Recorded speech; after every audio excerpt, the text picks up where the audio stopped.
Hello again, everyone. So I hope you enjoyed getting to know each other a little bit. As promised, I'd like to take a moment now to introduce you to our inspirational speaker who will be leading us through this year's programme. So this is someone that I feel very privileged to have with us on this journey. And I'm super excited to see their professional presentation skills, their unique personal experiences, and their infectious personality come together for the delivery of the 3 inspirational conferences that help to frame up and lead and guide us through the 6 interactions of the programme. Now, this is someone actually that many of you will know very well, and is also someone that has helped us deliver inspirational presentations and a series of videos because of the pandemic last year to over 10,000 students in the last academic year.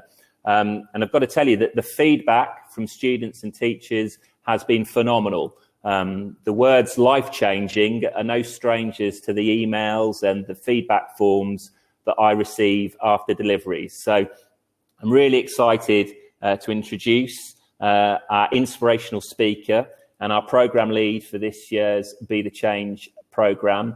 So without further ado, let me introduce you to the one and only Mr. Jack the Lad Hayes.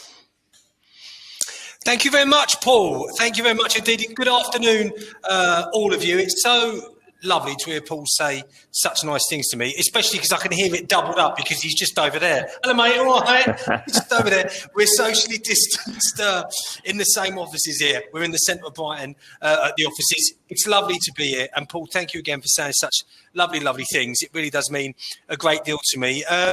Nice to see you all. I'm going to duck out now and leave you on stage. All right? I'll see you later. It's just a place I belong as well, because at the minute I'm doing the world's worst Britney Spears impression, aren't I, with this little headset thing. Ladies and gentlemen, hello. Good afternoon. Nice to see you. I so wish I could be seeing you in person, but obviously with everything that's going on in the world and has been going on for so long now, that isn't possible. My name is Jack. I'll introduce myself to those of you that might not know me or have come across me before. My name is Jack Hayes, but for the last 15, 16, 17 years now, I've been known across Sussex as Jack the Lad, as I am a radio presenter. For 15 years, I presented the breakfast show on Heart FM down here in Sussex with numerous presenters over the years. But when I came off the air in May 2019, I presented the show Heart Breakfast with Tom, Nicola and Jack. I was born and raised in London, and I moved down to Worthing when I was 17 with my family. And then out of nowhere, a few years later, this radio career started. I won't tell you too much about that today because I'm so looking forward to getting going next week, and I'm so looking forward to getting to know as many of you as I possibly can, as well as these amazing students that we're going to meet.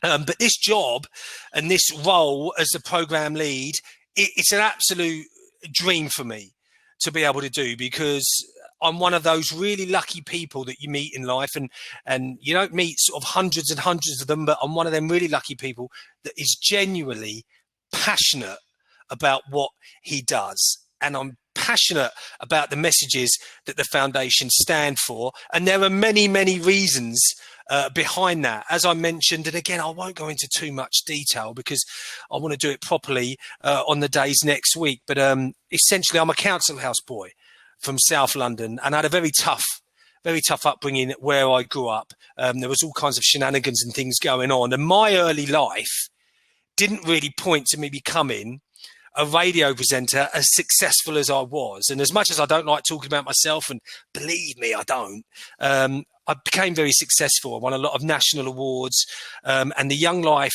that I was living in London, it didn't point itself to me having that success and becoming as respected as I did.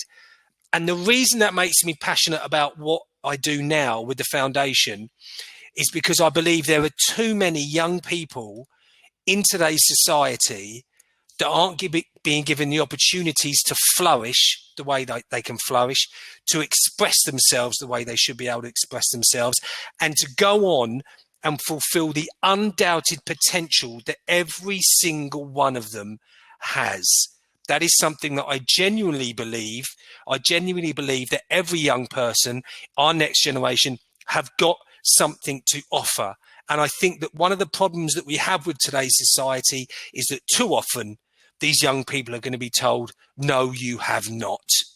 And if you are told enough times that you can't do it, you will start to believe that. If you're told enough times that you can't succeed, you will start to believe that. And I think it's about time we picked up some of these young people, and instead of saying to them, you know, when you leave school, how clever are you? Why aren't we asking them, how are you clever? What have you got to offer? Because it's there inside them all. And some people, they just need a little bit of help and a little bit of coaxing out to get that out of them so they can really go on and fulfill everything they've got. I love what I do. I've made many mistakes in my life leading up to becoming a radio presenter. I've made plenty since as well. If you ask my missus, you know what I mean? She'll tell you that I have. But I got so fortunate that I've learned so much over the years from that tough upbringing to where I am now, that it gives me so much pleasure and so much joy being able to talk to young people and encouraging them to do the same, encouraging them to really find themselves, to find out who they are, what their strengths are, and how we can develop them and turn them into fantastic working people. We talk to the youngsters about being resilient, about self-belief, about being the right kind of person, and about how no matter what they achieve at school, the journey doesn't end there. And I do not believe that anybody has got the right to tell a young person at 16 or 17 years old that they are a failure. I do not agree with that. I left school with nothing. I hope that the young people we're going to meet don't do that. And I always encourage them that, listen, if you're on track to get these amazing results, to get these amazing grades, and to get this amazing kudos from your education, then go and do it. But at the same time, I want them to understand that if they don't achieve that at school, it doesn't end there. It doesn't end there. I think there's too much fear in the young generation of today. And I can understand that as well, because I went through a lot as a youngster at school, which I will be talking about next week.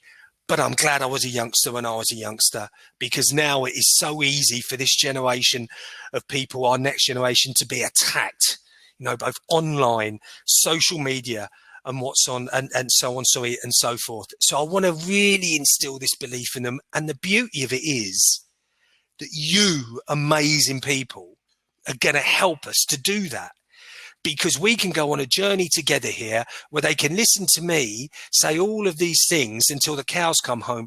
But when they're hearing from you as well, and your experiences of being at school and how it shaped you as an adult, and the things that you have developed over the years to make you into the person you are today, it's going to be an amazing thing. And it's a real gift, as I said, to be able to do such a job. I'm still on the air at the radio. I work for a station now called More Radio after I came off air at Heart. But my heart and soul, just as much as it is with the radio, is in here at Love Local Jobs Foundation. Please rest assured that over the next few weeks and months, we're going to make a real difference. And we're going to make a real difference to so many young people. And you are going to take just as much out of it as I do, and we'll do it together. It's going to be wonderful. I can't wait to get started. What a crazy world we're living in when I'm talking to a small piece of plastic in front of me. It's very odd. Can't wait to see you all again. I hope you're well. And more importantly than anything, I hope the people that you love are well. I look forward to seeing you next week. I'll give you back to my good friend, Paul now, who tell you what's coming up next. That'll do for me. I'll see you next week. Take care of yourselves. Take care of your families. God bless. Jack, thanks so much. It's really great to hear from you today. I really appreciate you giving up the time to be part of this pre-launch event. As I said earlier, you know, having seen the impact of your school deliveries last year, I'm so excited to see this all start coming together with the launch next week. So yeah, it's great to hear from you. Great to get a bit of an insight into that character and personality and some of those anecdotes. And yeah, really excited to see that within the program next week. So guys, for everyone else, we're going to take another 5 minutes. So use your rules of business. Feel free to do a bit of networking with some of the other business guides. And then we'll be back on at 1:45 for the last section, which is an important one as well, because you'll be hearing from my colleague Christina about some of the event logistics, safeguarding, and some other important pre-launch considerations. So look forward to seeing you in 5 and happy networking.